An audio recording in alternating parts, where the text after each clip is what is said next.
Good evening, ladies and gentlemen. It is, again, the Hillbilly Think Tank coming at you live from Kentucky.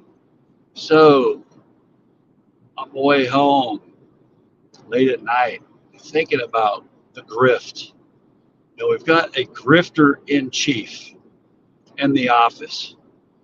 I've got folks that I love dearly who I know helped put this man in office because they said they were tired of the forever wars. Well, where are we now?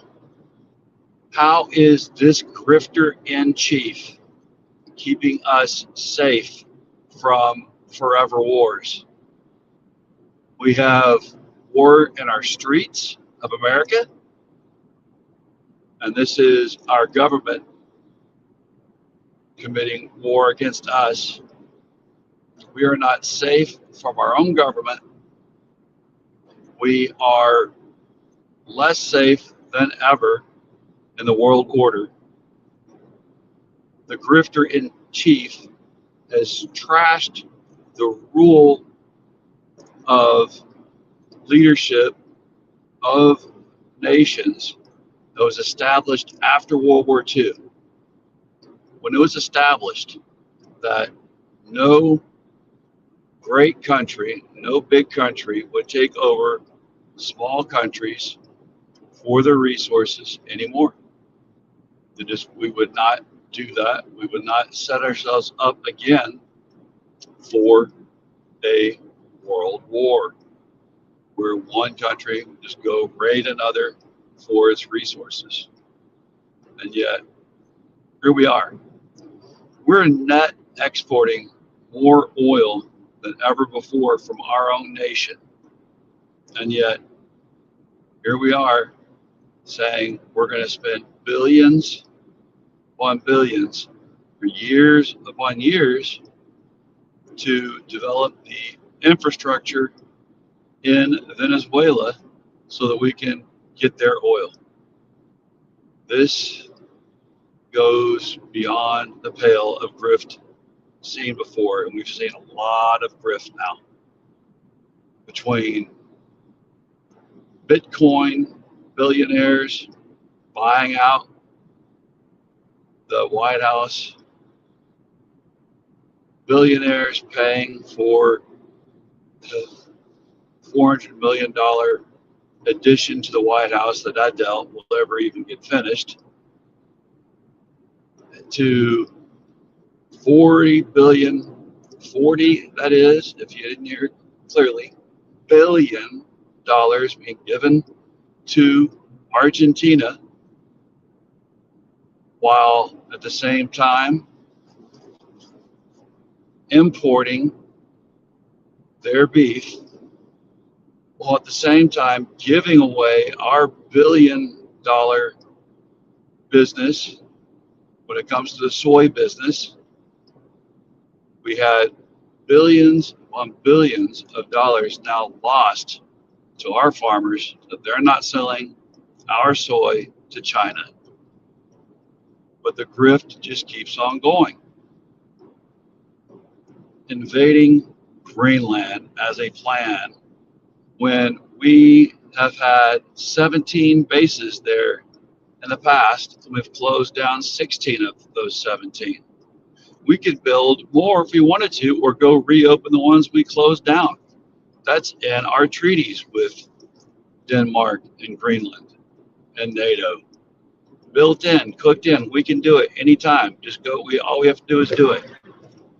I've been to one of those bases before, as I deployed to the Arctic when I was in the Navy with a joint mission, a joint Canadian-Denmark mission to the Arctic. I know we were welcomed with wide open arms in Greenland as allies. No need to coerce or pay off anyone there. We can have all the bases we want if that's a strategic point that we insist we have to have. But why do we need that ice-covered nation? Just in case you missed it in geography, since they don't teach geography hardly anymore in public schools, but Iceland actually is not covered with ice. Greenland is. They're right. Yeah. Some people say that's why the Vikings called Iceland, Iceland, and Greenland, Greenland. They wanted anybody in the world to leave Iceland alone so that they could have it, since it was not covered in ice. And they made people think it was. And like Greenland, let people go to Greenland just to find the ice-covered wasteland that it mostly is. But that aside, there is no reason for us to invade and insist on taking over a nation that we are allies with. This is all part of taking our eyes off of the fact that we have a grifter in chief in the White House that is also a guardian of pedophiles, and he is one himself, while at the same time ignoring the fact that Kentucky is going to lose more of its public hospitals than any other state in the union, due to the fact that we have defunded the Affordable Care Act, defunded federal resources to public hospitals nationwide, but Kentucky is going to be hit the worst. We cannot do this to our fellow Kentuckians. We have places in Hardin County, Kentucky, where I'm running for magistrate, where we know we need the roads to be improved. We need these roads improved now, not tomorrow. We can use all kinds of improvements to our infrastructure in the county instead of losing that due to federal dollars being pulled away from our state. So, y'all, let's vote out the nonsense at the next election. It's high time. All right, y'all, have a great night. Love your neighbors as ourselves, because in Kentucky, united we stand, divided we fall. We are our sister's keeper and our brother's keeper. God bless your corazon.